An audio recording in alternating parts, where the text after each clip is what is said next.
ఎందుకు లేదు సార్? ఉన్నాయి సార్. అదే సార్ శంకర్ విలాస్ అనే రూట్లో రైట్ సైడ్ ఉంటుంది మీకు. ఇన్ని ఆల్రెడీ పబ్లిక్ ఉన్నారు సార్ రోడ్ మీద. బాలాజీ గ్రాండ్ హోటల్ అంటే అది ఐడియా ఉంది సార్. అవును sir, Balaji grand sir. Maximum అయితే 50 చూస్తే ఒక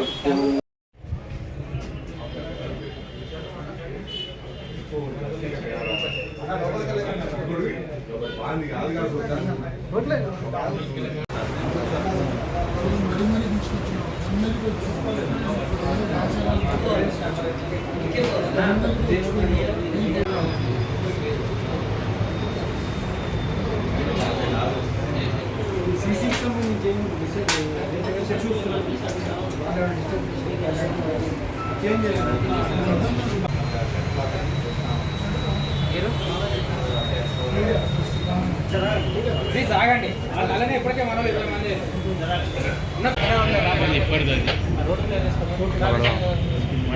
సైలెంట్ గ్రామం వీడియో తీసుకోండి.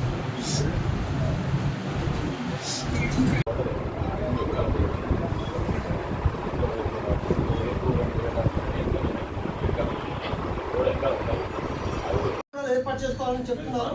అయినా కూడా ఇవాళ ఈ పెద్ద ఎత్తున బంగారం దొంగతనం జరిగిందంటే అసలు దీన్ని ఎవరు కూడా జీవించుకోలేకపోతున్నారు. షాప్ వాళ్ళు మాత్రం కన్నీరు ముందు అవుతున్నారు. ఇదే విషయాన్ని మనం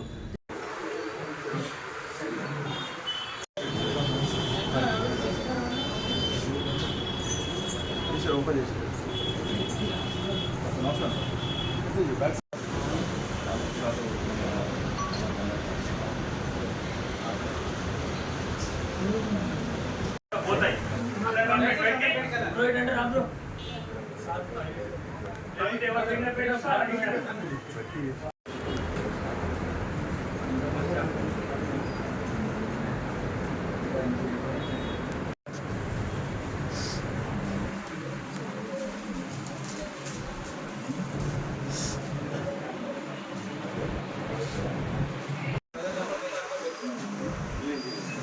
అవును సార్, బాలాజీ గ్రాండ్ సార్.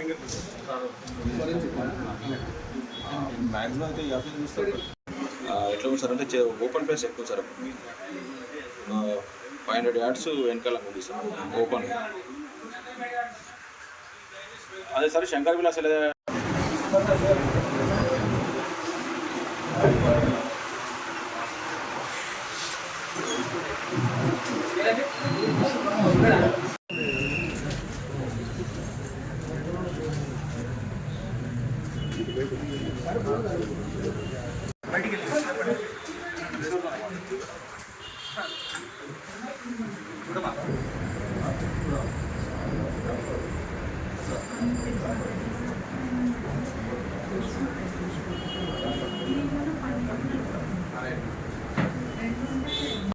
రెగ్యులర్గా నైట్ కూడా చెప్పాను సార్.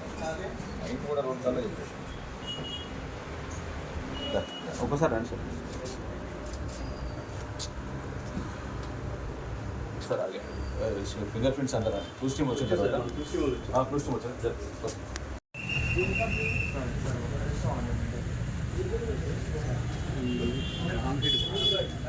మామూలుగా ఎవరైనా వర్కర్స్ వాళ్ళు వస్తే ఎవరైనా కస్టమర్స్ వస్తే అదే వాష్రూమ్ యూజ్ చేస్తారు. అసలు వాష్రూమ్ ఇది క్లోజ్ అయింది.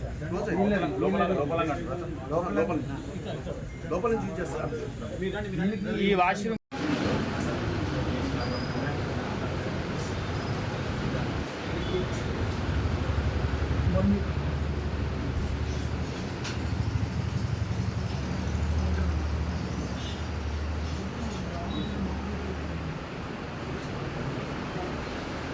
గత రాత్రి సాయి సంతోషిని జ్యువెలరీ షాప్లో గుర్తు తెలియని వ్యక్తులు ప్రవేశించి నగలు దొంగలించడం జరిగింది. ఈ ఫిర్యాదు మేరకు ఇమ్మీడియట్గా మేము మరియు మా సిబ్బంది ఇక్కడ సాయి సంతోషిని జ్యువెలరీ షాప్కి వచ్చి పరిశీలించడం జరిగింది. దీని యొక్క బ్యాక్ సైడ్ నుంచి ఖాళీ ప్లేస్ ఉంది. ఆ ఖాళీ ప్లేస్ ద్వారా లోపలికి ప్రవేశించి వాష్రూమ్ యొక్క డోర్ను ఓపెన్ చేసి లోపలికి ప్రవేశించారు. దాని తర్వాత ఒక గ్యాస్ కట్టర్ సహాయంతో అది షట్టర్ను కట్ చేసి లోపల ఉన్న అల్మారాలో ఉన్న నగలను దొంగలించడం జరిగింది. తర్వాత దీనికి ఛేదించడానికి మా క్లూస్ టీమ్స్ మరియు డాగ్ స్క్వాడ్ కూడా రంగంలోకి రావడం జరిగింది. అదేవిధంగా ఈ ఫీల్డ్ పరంగా మరియు టెక్నికల్గా దీన్ని నిందితుల్ని గుర్తించడానికి ఒక 5 టీముల్ని ఏర్పాటు చేయడం జరిగింది. అతి త్వరలో నిందితుల్ని అరెస్ట్ చేసి మరియు ఈ నగలను మొత్తం కూడా రికవర్ చేయడం జరుగుతుంది.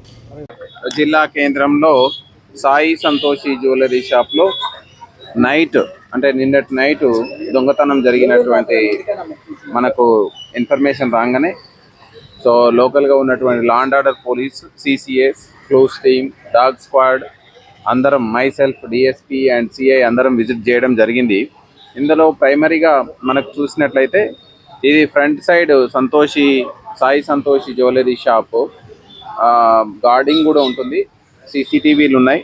బ్యాక్ సైడ్లో వీళ్ళ యొక్క ఆర్నమెంట్స్ పెట్టుకునేటువంటి విలువైనటువంటి ఏదైతే స్టోరేజ్ పాయింట్ ఉందో ఆ స్టోరేజ్ పాయింట్ పక్కనే బాత్రూమ్ ఉంటుంది. ఆ బాత్రూమ్కి అవుట్ సైడ్ నుంచి ఇంకొక బాత్రూమ్ ఉంటుంది. అఫెండర్స్ బాత్రూమ్కి ఉన్నటువంటి 2 బాత్రూమ్లకు మధ్యలో ఉన్నటువంటి గోడని హోల్ చేసుకొని సో అక్కడ స్టోరేజ్ పాయింట్ దగ్గరికి వచ్చి దానికి ఉన్న షట్టర్ని గ్యాస్ కట్టర్ తోటి కట్ చేసి లోపలికి ఎంట్రీ అయ్యి మనకు అఫెన్స్ చేసినట్టు మనకు ప్రాథమికంగా నిర్ధారణ అయింది. Our clues team is collecting the clues and previously ఈ టైప్ ఆఫ్ ఎంఓ ఉన్నటువంటి అఫెండర్స్ని మీద డేటా తీస్తున్నాం. మనకు 2011లో కూడా సిమిలర్ అఫెన్స్, ఈ టైప్ ఆఫ్ అఫెన్స్ జరిగినట్లు మనకు ప్రాథమికంగా వచ్చినటువంటి వివరాలు. దీంతో పాటుగా లోకలైజ్డ్ ఇన్ఫర్మేషన్, లోకలైజ్డ్ సరౌండింగ్ ఉన్నటువంటి అన్ని ఏరియాస్లో క్లూస్ కలెక్ట్ చేస్తున్నాం. Suddenly we will detect this case. So ఇప్పటికీ ఇంకా ప్రాథమికంగా మనకి ఎంత అనేది వాళ్ళ ఒక నిర్ధారణకు రాలేదు. సో వచ్చిన తర్వాత, ఎందుకంటే మోస్ట్ ఆఫ్ ద ప్రాపర్టీ ఇంకా ఉంది, సో మెయిన్గా ఎంత ప్రాపర్టీ పోయింది అనేది ఆ పిటిషనర్ ఇచ్చేటువంటి వివరాలను బట్టి మనకు తెలుస్తుంది. They are telling 15 kgs, 18 kgs అని చెప్తున్నారు. బట్ చాలా ప్రాపర్టీ ఉంది, అదంతా ఎలిమినేట్ చేసుకున్నాక యాక్చువల్లీ ఎంత పోయింది అనేది ఒక నిర్ధారణకు వస్తాం. సో వీఆర్ డిప్యూటింగ్ ఒక 5 teams డిప్యూట్ చేసినాం. వేరియస్ యాంగిల్లో వీఆర్ ఇన్వెస్టిగేటింగ్ దిస్ కేస్. ఇప్పటికీ మనకు ప్రాథమికంగా వచ్చినటువంటి వివరాల ప్రకారం ఇది మనం వీఆర్ ఎక్స్పెక్టింగ్ లోకలైట్స్ అయి ఉండొచ్చు, లేదా ప్రీవియస్ అఫెండర్స్ అయి ఉండొచ్చు. ఇంకా మనము న్యాచురల్గా దిస్ టైప్ ఆఫ్ అఫెన్స్ బయట రాష్ట్రాల వాళ్ళు చేయడానికి కూడా అవకాశం ఉంటుంది.